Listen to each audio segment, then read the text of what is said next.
Shalom, selamat pagi Bapak Ibu, teman-teman semua. Sebelumnya mari kita berdoa ya. Selamat pagi Bapa di sorga, terima kasih ya Bapa, Engkau masih memberkati kami, memberikan kami anugerah satu hari untuk bisa hidup dan berkarya bersamamu. Pagi ini kami mau bersekutu bersama, mempelajari sebagian kecil dari firman-Mu. Urapi hamba-Mu ya Bapa untuk menyampaikan kebenaran firman-Mu, karena sungguh tanpa Engkau, hamba bukan siapa-siapa. Berbicaralah secara pribadi kepada kami ya Bapa, dan ungkapkan isi hatimu ya Bapa, di dalam nama anakmu Yesus Kristus kami berdoa mengucap syukur, haleluya, amin. Ya, memasuki tema yang baru di minggu ini ya. Sebelumnya gongsi facai buat teman-teman yang merayakan ya. Selamat tahun baru Imlek. Ya, untuk minggu ini kita masih di tema rebuilding trust atau membangun kepercayaan, membangun kembali kepercayaan ya. Rebuilding trust. Ya. Ayat penuntun di sini kita ambil di Roma 15 ayat 7. Sebab itu, terimalah satu akan yang lain sama seperti Kristus juga telah menerima kita untuk kemuliaan Allah. Ya. Jadi berbicara tentang membangun kembali kepercayaan ya. Kepercayaan itu adalah kita itu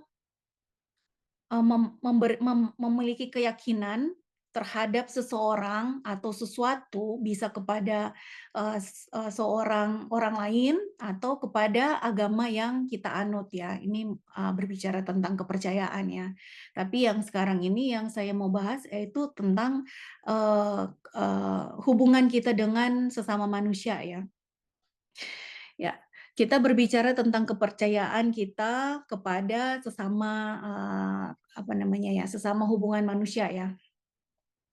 Ya, Bapak Ibu sebagai orang yang bekerja di dunia sekuler ya, saya mau mengajak Bapak Ibu untuk bisa memiliki sikap atau perilaku yang dapat dipercaya, bagaimana kita sebagai orang Kristen itu bisa dipercaya. Ya, next Kak. Mari kita sama-sama belajar ya, Bapak Ibu, bagaimana kita sebagai pengikut Kristus itu bisa dipercaya ya. Di sini saya ada mengambil 3 bagian ya. Yang pertama yaitu kejujuran. Jujur itu menyakitkan, Bro. Tetapi apapun yang terjadi tetaplah jujur. Ya, jujur itu menyakitkan, tetapi apapun yang terjadi tetaplah jujur gitu. Ya, ayatnya itu saya mengambil ayat pendukung ya untuk kita supaya kita sama-sama saling menguatkan ya. Itu ada di Amsal 11 ayat 3, orang yang jujur dipimpin oleh ketulusannya, tetapi pengkhianat dirusak oleh kecurangannya. Ya, dimanapun kita berada, baik itu di dunia pelayanan atau di dunia pelayanan di gereja ya, karena kita setiap hari ini sebenarnya melayani. Dimanapun kita berada itu, kita itu adalah pelayan ya. Ya, kita melayani mungkin yang istri dan suami ya saling melayani ya. Istri masak dan melayani anak dan suami gitu. Suami juga melayani istri dan anak-anak. Sebenarnya kan kita itu sebenarnya diciptakan untuk melayani ya. Karena Tuhan Yesus juga melayani gitu. Nah, kita juga di dunia kerja itu juga kita harus bersifat berperilaku sebagai kita pelayan ya. Ya, tidak lepas dari namanya masalah. Kemarin juga sempat disampaikan oleh Bang Togap di hari Senin bahwa problem pasti ada ya. Masalah itu pasti ada. Tetapi kita harus hadapi dan selesaikan karena masalah jika kita hadapi dan selesaikan bisa membuat hidup kita semakin naik dan kita semakin terlatih sehingga kita bisa tetap mengandalkan Tuhan dan tetap rendah hati gitu. Jadi kita itu harus melatih diri kita ya untuk kita itu bisa menyelesaikan problem-problem yang ada, masalah-masalah yang ada di dalam kehidupan kita setiap hari. Ya, jangan menyerah ya, pantang menyerah nih kita nih. Jadi Bapak Ibu semua, kadang itu kita juga sulit untuk mengungkapkan isi hati kita. Kita takut kalau ini kita misalkan jujur ya, kalau kita bicara jujur, kita itu takut kita itu menyinggung perasaan orang yang kita sampaikan ya. Ya, seringkali juga pada saat kita menyampaikan orang itu tidak bisa memahami dan tidak bisa menerima gitu, sehingga pesan yang kita sampaikan itu tidak tersampaikan dengan baik. Nah, ya. Eee, yang saya pelajari sebenarnya ya di dalam, memberikan memberikan kalau mau dibilang nasihat sih enggak juga ya, tapi kayak masukan ya. Jadi kita memberikan masukan itu lebih ke kita tidak ya, kita tidak menghakimi gitu. Jadi bagaimana sih kita berbicara itu, orientasinya kepada objek yang kita maksud bukan kepada subjek atau orangnya ya. Jadi, misal ada, karyawan ya, yang terlambat, biasanya sih itu seperti itu ya, karyawan terlambat, saya menegurnya dan saya menyampaikan perbuatan terlambat itu tidak disiplin. Jadi misalkan kayak, "Kamu tuh terlambat, kenapa kamu terlambat?" Oh, iya misalkan saya lambat bangun. Nah, kamu tahu bahwa terlambat itu tidak disiplin. Nah, kalau tindakan yang tidak disiplin itu merugikan diri kamu sendiri. Kamu harus buru-buru masuk, kerja, terus tiba-tiba kamu, pokoknya, banyak hal ya, buru-buru, akhirnya emosinya nggak stabil. Terus pada saat nyampe di kantor, orang-orang yang, maksudnya orang-orang itu yang teman-teman kerja akhirnya jadi terlambat, terpending ya pekerjaannya karena misalkan kamu adalah orang yang, ditunggu. Misalkan kalau kayak di sini kita ada driver, jadi dia harus, sibuk untuk ngurusin misalkan paper-nya atau gimana gitu loh ya. Jadi akhirnya driver terlambat. Nah setelah terlambat, yang dirugikan ya akibatnya adalah perusahaan, jadi perusahaan dirugikan. Nah, misalkan kalau seandainya kita pun juga di sini kan tidak, apa namanya ya, di dunia sekuler yang kita bahas ini ya. Jadi, jika kita terlambat memang kita membahasnya tentang terlambat, bukan bahasan tentang yang lain-lain gitu kan. Nah, beda hal dengan cara misalkan kita menegur ya, "Kenapa kamu terlambat?" "Iya Bu, saya terlambat bangun," misalkan. "Kenapa kamu terlambat bangun?" Gitu. "Kenapa kamu telat bangun? Ngapain kamu semalaman?" Gitu kan. "Kamu pasti begadang ya, kamu pasti party-party ya sama teman kamu ya? Kamu masih mau kerja nggak sih?" Gitu ya. Biasanya lebih ke kayak akhirnya kita tidak objektif, jadi kita lebih ke subjek gitu kan. Jadi kita marahnya ke orangnya, padahal sebenarnya kita harus komentarin objeknya gitu, terlambatnya gitu, akhirnya apa kalau terlambat gitu kan, bukan orangnya gitu loh maksudnya ya. Jadi kadang biasanya kalau seandainya kita, lebih fokusnya ke orangnya, akhirnya orang itu merasa terpojok, kehakimin gitu kan. Nah, itu akhirnya kejujuran yang kita sampaikan, kadang-kadang akhirnya melukai orang gitu loh. Jadi lebih lebih baik mungkin kita harus latih ya untuk, bicara jujur yang, lebih ke objek bukan ke subjeknya gitu. Nah, mmm, ujian kejujuran bisa dalam bentuk keadaan ya, bisa dalam banyak keadaan, maaf. Jadi ujian kejujuran bisa dalam banyak keadaan. Apapun keadaannya itu, kita itu pasti diuji ya. Tetapi kita harus tanyakan Tuhan, apa yang harus kita lakukan? Apa yang harus saya sampaikan di situasi-situasi yang kita hadapi gitu. Kita tanya Tuhan. Jika Tuhan berbicara melalui Roh Kudus yang ada di dalam diri kita, lakukan. Walaupun akibatnya tidak sesuai dengan harapan kita. Tetapi ada maksud Tuhan untuk setiap keadaan yang kita hadapi, gitu. Next, Kak. Yang kedua di sini adalah kebaikan. Orang boleh jahat kepada kita, tetapi kita tidak boleh jahat kepada mereka yang menyakiti kita. Ya, amin ya Bapak Ibu. Hendaklah di Roma 12 ayat 9, hendaklah kasih itu jangan pura-pura, jauhilah yang jahat dan lakukan yang baik gitu. Nah, sebagai makhluk sosial, kita pasti akan bertemu dengan banyak orang dan banyak karakter yang berbeda-beda ya. Pasti akan ada di mana kita bertemu dengan orang-orang jahat kepada kita. Tetapi perlakuan dia seperti kita perlakukan dia seperti kita memperlakukan orang lain dengan baik. Tetap senyum, tetap berbuat baik ya Bapak Ibu. Karena kalau kita baik, ya baik saja gitu kan, nggak perlu yang kayak kita harus, pencitraan ya, kayak kalau ada kamera kita harus baik gitu kan, kalau nggak disorotin kita nggak baik gitu ya, jangan ya Bapak Ibu. Eee, jadi di depan kita harus baik, ya di belakang juga kita tetap harus baik gitu kan. Kalau kita membela orang di depan, ya di belakang pun juga kita juga tetap harus membela dia, jangan, kita, kesannya kayak, plin-plan ya gitu. Ya jangan ya, sebab sebagai anak Tuhan kita harus baik apa adanya, karena Tuhan Yesus sudah lebih dulu baik kepada kita ya. Sampai mau datang ke dunia dan rela mati di kayu salib untuk menebus dosa-dosa kita. Jadi Tuhan Yesus itu sudah duluan ya.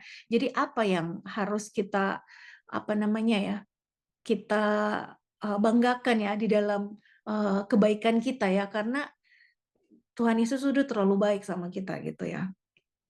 Nah, jadi, Tuhan Yesus dulu mengasihi kita, karena kita sudah dikasihi Tuhan, sebagaimana kita sudah sadar bahwa kita sudah dikasihi Tuhan, kita milik kepunyaan Tuhan, jadi kita harus baik kepada semua orang gitu, apapun keadaannya, unconditional gitu ya. Jadi seperti Tuhan Yesus juga sudah mengasihi kita unconditional gitu. Kita tidak ada alasan untuk benci sama orang, ya, tidak ada alasan kita itu untuk, nggak baik sama orang, itu tidak ada alasannya. Ya, jadi kita tetap harus berbuat baik kepada sesama, walaupun dia sudah berbuat yang tidak baik kepada kita ya. Yang ketiga, Bapak Ibu dapat diandalkan. Ya, kuasailah beberapa skill atau kemampuan sekaligus sehingga kita bisa diandalkan. Ya, kemampuan manusia terwujud dalam bentuk bakat, karunia, dan talenta yang diberikan Allah. Kemampuan-kemampuan ini harus dikembangkan dengan baik agar manusia dapat menjadi pribadi yang maksimal gitu. Jadi kalau kita sudah dikasih bakat, kita sudah dikasih karunia, kita sudah dikasih talenta sama Tuhan, dikembangkan gitu.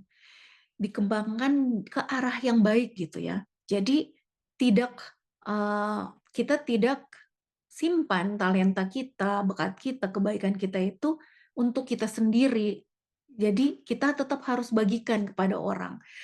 Misalkan kayak kalau, eee, saya di dunia sekuler ya, misalkan kayak saya itu sering suka banget itu ngajarin, mmm, tim saya itu untuk nyetir, gitu ya. Nggak tahu kenapa, tapi saya tuh selalu suka ngajarin mereka nyetir, nyetir mobil. Kenapa? Alasannya adalah suatu saat mereka pasti butuh skill ini gitu. Skill ini kan kita nggak perlu S1, S2, S3 kan kalau untuk skill ya. Jadi saya suka ngajarin mereka itu skill ya, kemampuan itu untuk nyetir.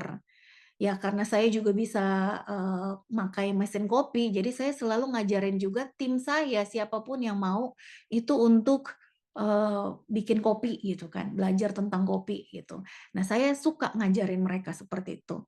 Beberapa teman-teman saya yang, tim satu satu tempat kerja dengan saya, itu dari yang nggak bisa nyetir sampai bisa nyetir. Teman-teman saya juga sering ajarin gitu kan.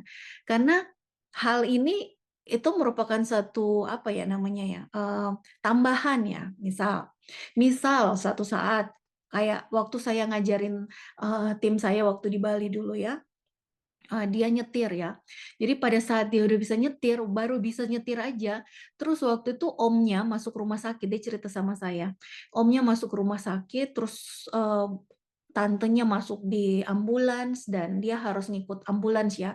Terus ditanyain, "Siapa yang bisa nyetir?" Cuman dia yang bisa nyetir, yang lainnya nggak bisa, saudara sepupunya. Jadi dia itu harus ngikut si, apa namanya, ambulans ya, di belakangnya ambulans. Nah, dia bilang, "Ibu tahu kan ambulans itu kan kenceng ya, jadi saya tuh harus bawa kenceng," dia bilang gitu.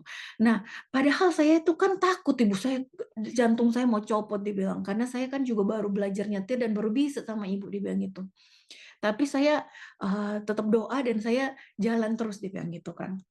Nah, pada saat saya jalan akhirnya bisa gitu di belakangnya si, apa namanya, ambulans, dia bilang, ngikutin lajunya ambulans, dia bilang. Nah, akhirnya dia juga bilang, "Terima kasih ya Bu, sudah ngajarin saya," dia bilang gitu. Nah, hal-hal seperti ini yang saya itu kalau seandainya anak-anak itu suka senang ya kalau seandainya kita itu mengajarkan orang dan mereka itu bisa gitu tuh. Jadi kayak seneng gitu, seneng aja itu bisa ngajarin mereka. Nah, jadi kita pun harus menambah skill kita, kemampuan kita. Jangan berhenti belajar. Sampai sekarang pun juga saya juga tetap belajar gitu ya. Jadi teman-teman, ayo kita paksa diri kita itu untuk kita bisa belajar. Kuasain, apa namanya, skill-skill baru gitu ya. Misalkan kita menggambar, ayo kita kita nggak suka menggambar, ayo kita nggambar. Terus kayak misalkan sekarang ini saya lagi suka, lihatin apa namanya, laporan-laporan kerja ya, laporan omset, laporan apapun yang berkaitan dengan laporan. Jadi pakai, namanya bikin dashboard dashboard untuk kerjaan. Jadi bisa lebih apa namanya ya, meringankan beban kerja kita, jadi menggampangkan juga ya. Jadinya kita kalau bikin laporan omset keuangan itu bisa cepet gitu kan. Nah, saya lagi belajar itu, saya belajarnya di YouTube itu. Banyak orang-orang yang, apa namanya, YouTube-YouTube itu tentang pivot lah, dan apapun yang bisa berkaitan dengan itu saya belajar. Nah, saya juga sering melatih gitu diri saya ya. Nah, next Kak. Jadi teman-teman kita juga harus selalu memiliki, apa namanya ya, bisa diandalkan ya. Ciri-ciri orang yang dapat diandalkan versi Google ya, menurut Google ya. Di sini ini punya kecerdasan emosional yang tinggi, emotional quotient.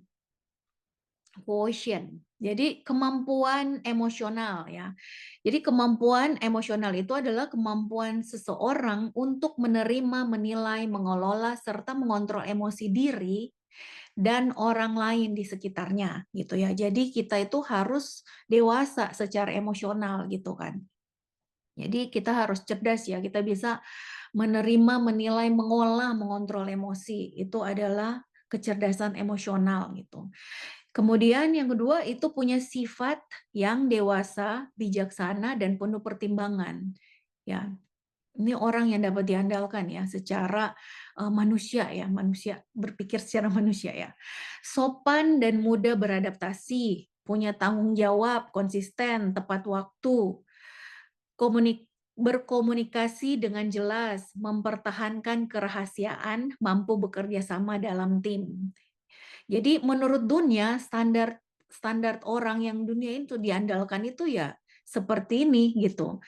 Tetapi standar warga kerajaan itu ada di next Kak, bisa di Kolose 3 ayat 23. Ayat ini juga dipakai sama Kak Esther ya waktu itu ya. Apapun juga yang kamu perbuat, perbuatlah dengan segenap hatimu seperti untuk Tuhan dan bukan untuk manusia. Nah, jadi standar standar kita itu melampaui standar manusia ya, standar dunia ya. Kita itu harus bisa, memiliki standar seperti standar kerajaan Allah. Apapun juga yang kamu perbuat, perbuatlah dengan segenap hatimu seperti untuk Tuhan dan bukan untuk manusia. Jadi, jika kita mau bohong atau tidak jujur, kita kembali pada ayat ini ya. Apa yang kita bohong itu yang kita bohongi itu Tuhan, bukan orang gitu. Jadi kalau kita, tidak jujur, ya kita itu bohongnya itu sama Tuhan gitu. Terus jika kita itu berbuat jahat, yang kita jahati itu Tuhan gitu, bukan manusia, bukan orang yang kita jahatin, tapi kita kembali lagi, kita jahatin itu Tuhan. Terus jika kita tidak, bekerja dengan baik, kita bermalas-malasan dalam bekerja, yang kita kecewakan itu adalah Tuhan, bukan orang gitu. Jadi Bapak Ibu, apapun yang kita lakukan, biarlah kita bisa menyenangkan hati Tuhan dan bukan manusia. Kalau hanya sekedar mencari validasi atau pengakuan dari manusia, siapapun itu siapapun itu bisa bos kita atau atasan kita, atau misalkan dalam keluarga, suami, istri, dalam rumah tangga ya, siapa yang kita senangkan gitu. Jadi kita itu harus menyenangkan hati Tuhan, ya, bukan kita itu menyenangkan hati manusia. Siapa yang kita senangkan? Tuhankah atau manusia gitu? Ya, baik Bapak Ibu, sharing-kan di breakout room kita. Yang pertama, pernahkah kita diuji tentang kejujuran? Apakah kita pernah gagal dalam hal kejujuran? Ceritakan. Yang kedua, sudahkah kita berbuat baik kepada musuh atau orang yang pernah menyakiti hati kita? Ceritakan.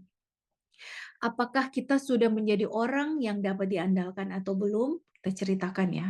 Baik Bapak Ibu, mari kita berdoa.